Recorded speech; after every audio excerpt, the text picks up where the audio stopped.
Embora seja um assunto atualmente bastante comentado, muitas pessoas têm dúvidas sobre o que seria assédio moral no trabalho. E é bem importante esclarecer essas questões, porque o assédio moral é um mal que contamina a vítima e também toda a sua rede de relacionamento, o que inclui colegas, amigos e a própria família. O trabalhador adoece e ao seu redor os demais sofrem também. Eu sou Cíntia Brunelli e nesse vídeo eu vou falar sobre assédio moral, trazendo exemplos para você entender bem e também vou explicar o que você pode fazer caso esteja sendo vítima dessa prática. E eu te convido a se inscrever no canal, porque toda semana eu estou aqui trazendo conteúdos.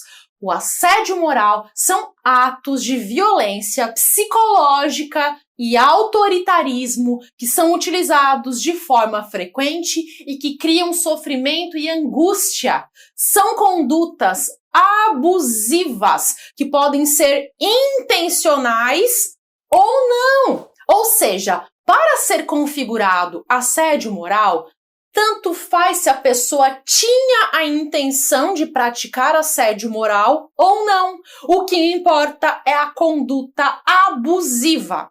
Esse tema ganhou tanta relevância que o Tribunal Superior do Trabalho e o Conselho Nacional de Justiça elaboraram cartilhas para conscientizar os trabalhadores sobre o que é assédio moral. Foi com base nessas cartilhas do TST e do CNJ que eu elaborei a explicação de hoje. Então eu vou deixar o link das duas cartilhas na descrição do vídeo, caso você queira baixar e ler. O assédio moral é a exposição de pessoas a situações humilhantes e constrangedoras no ambiente de trabalho, de forma repetida e prolongada no exercício das suas atividades. Ou seja, não é uma atitude isolada, e sim repetitiva. É uma conduta que traz danos à dignidade, à autoestima, à estabilidade emocional e integridade do indivíduo, colocando a saúde em risco e prejudicando o ambiente de trabalho. É uma forma de violência que tem como objetivo desestabilizar emocional e profissionalmente o indivíduo e pode ocorrer por meio de ações diretas, que seriam, por exemplo, acusações, insultos, gritos e humilhações, ou indiretas, que seria propagação de boatos, isolamento, recusa na comunicação, fofocas e exclusão social daquele trabalhador. A humilhação repetitiva e de longa duração interfere na vida do profissional, comprometendo a identidade, a dignidade e as relações afetivas e sociais e gerando danos à saúde física e mental, que podem evoluir para a incapacidade até de trabalhar. Podem evoluir também para uma situação de desemprego, ou mesmo até para a morte. Basta pensar, por exemplo, em pessoas que são tão perseguidas no trabalho que desenvolvem depressão e a partir daí começam a pensar em suicídio. Acho que não preciso nem dizer aqui que essas condutas são incompatíveis com a Constituição e devem ser combatidas. Lembrando aqui que um dos fundamentos da República Federativa do Brasil, que está na Constituição, é o valor social do trabalho. Nós vivemos em uma sociedade capitalista, mas não é um capitalismo selvagem, porque ele deve levar em conta não só o lucro das empresas, mas também a saúde e o bem-estar do trabalhador. Quanto à abrangência do assédio moral, ele pode ser interpessoal ou institucional. O assédio moral interpessoal é aquele que acontece de maneira individual, ou seja, um determinado profissional sofre ataques e humilhações para que ele seja prejudicado ou até eliminado da equipe. Já o assédio moral institucional é aquele que ocorre quando a própria organização ou empresa incentiva ou tolera os atos de assédio com os funcionários em geral. Nesse caso, a própria pessoa jurídica é também autora da agressão, porque por meio dos seus gestores utiliza estratégias desumanas para melhorar a produtividade, criando uma cultura de humilhação e controle. A política da instituição ou da empresa é no sentido de submeter os colaboradores a sobrecarga de trabalho. Por exemplo, pressão para o atingimento de metas, ritmo excessivo de trabalho. E quando o funcionário expõe que não está dando conta da demanda ou das metas, o gestor responde que não há nada que possa ser feito, porque ordens são ordens, missão dada é missão cumprida, e todo mundo vai ter que dar conta do serviço. É uma gestão por estresse, que visa ao aumento da produtividade ou da rapidez na realização das tarefas, mas de modo incompatível com os recursos que estão disponíveis, o que acarreta danos à saúde física e emocional dos membros da equipe. Enquanto que o assédio moral individual é cometido contra uma pessoa determinada, o assédio moral institucional é praticado em face da coletividade de trabalhadores. Quanto aos tipos de assédio moral, temos 3 tipos: vertical descendente, vertical ascendente e horizontal. Vou explicar cada um deles. O mais comum é o assédio moral vertical descendente, que é aquele cometido pelo patrão contra os funcionários. Ou seja, os chefes fazendo pressão nos subordinados. Nesse caso aqui, os superiores se aproveitam da sua condição de autoridade para pôr o colaborador em situações constrangedoras ou humilhantes. Mas existe também o assédio moral vertical ascendente, que é o oposto, quando um subordinado ou um grupo de subordinados praticam assédio moral contra o chefe. Isso é possível? Sim, é possível. Por exemplo, quando a equipe pratica atos para boicotar um novo gestor, ou quando um subordinado fica sabendo de algum segredo particular do chefe e aí faz chantagem para ganhar uma promoção.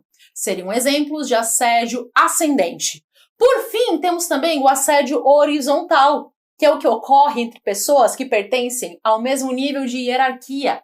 Geralmente é algo parecido com um bullying. É uma pessoa que pratica atos de intimidação contra outra que seja mais vulnerável.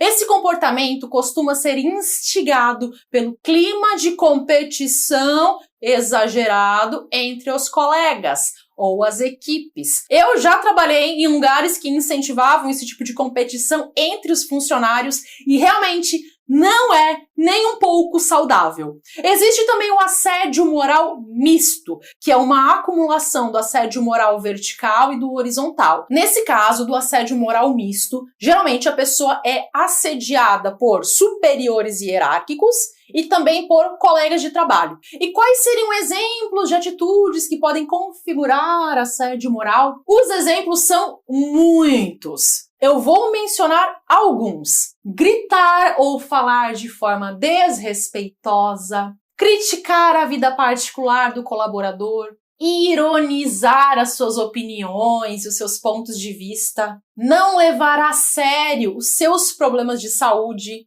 falar que os problemas de saúde são uma frescura, inventar apelidos pejorativos, apelidos de mau gosto contra aquela pessoa, usar sarcasmo ou acidez para ridicularizar o desempenho do trabalhador, pedir tarefas impossíveis de serem cumpridas em determinado prazo. Existem muitas outras situações que podem configurar assédio moral. Lembrando aqui que eu deixei disponível para download as cartilhas do Tribunal Superior do Trabalho e do Conselho Nacional de Justiça. Estão na descrição do vídeo e ali tem muitos outros exemplos. Ok, e o que é que não é assédio moral? Será que exigir o cumprimento de metas pode, por si só, configurar assédio moral? Não. É possível haver o estímulo ao cumprimento de metas desde que seja considerada a razoabilidade e também a realidade da atividade normativa. As metas precisam ser possíveis dentro de um contexto saudável de trabalho. O que pode configurar assédio moral é a busca incessante do cumprimento de metas, quando são pedidas tarefas impossíveis de serem cumpridas ou determinados prazos que são incompatíveis para a finalização de um trabalho. Dentro da comunicação entre chefe e subordinado ou entre colegas, é preciso também lembrar que a comunicação precisa ser respeitosa. Não tem problema chamar a atenção para um erro que foi cometido, mas existem jeitos e jeitos de se fazer isso. Deve sempre ser levado em conta o respeito. Se você chegou até aqui, deixe o seu comentário com a frase "respeito em primeiro lugar". Aliás, eu já fiz um vídeo sobre comunicação não violenta que tem tudo a ver com o assunto do vídeo de hoje. Tá aqui no canal. Te convido a assistir quando esse vídeo aqui acabar. E se, após toda essa explicação, você acredita que você está sofrendo assédio moral? E agora, o que é que você pode fazer em relação a isso?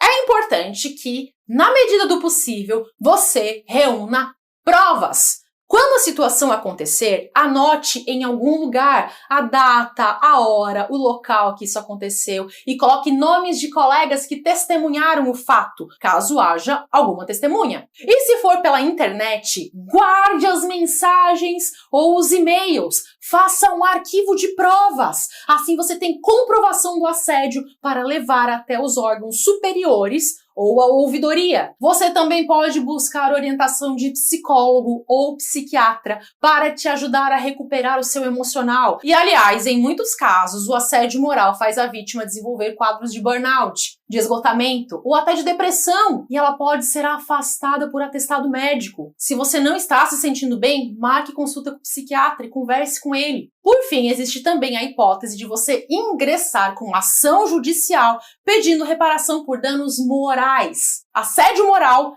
não é sinônimo de dano moral, são coisas diferentes. Para que o assédio moral seja caracterizado, as agressões devem ocorrer repetidamente por tempo prolongado. É diferente do dano moral, em que até mesmo situações isoladas já podem configurar o dano. Ou seja, é super possível que haja uma ação de indenização por danos morais. Mas o ideal, obviamente, é que você procure um advogado. E aí ele vai fazer a orientação correta. Eu não atuo como advogada, tá bem? Como eu já expliquei em vários outros vídeos, eu sou servidora da Justiça Federal, então eu não atuo atendendo clientes. A advocacia é considerada uma atividade incompatível com o serviço no Poder Judiciário e eu optei por ser concursada. Então eu cancelei a minha inscrição na OAB. Ou seja, eu não estou aqui para oferecer serviços como advogada, e sim apenas para esclarecer a população sobre esse assunto, já que muitas pessoas sofrem constrangimentos devido ao assédio moral e é uma situação lamentável e totalmente incompatível com a nossa Constituição. Se você pensa em entrar com ação na justiça, busque um advogado da sua confiança ou mesmo a Defensoria Pública e aí eles vão te orientar. Deixo aqui novamente meu convite para você se inscrever no canal, porque toda semana eu estou trazendo conteúdos úteis para a sua vida. E te convido também a assistir mais vídeos. Eu tenho dezenas de vídeos aqui no canal sobre vários assuntos e talvez tenha outros temas que possam te interessar. Vou deixar aqui uma playlist de vídeos para você clicar e fazer maratona Cintia Flix. Até!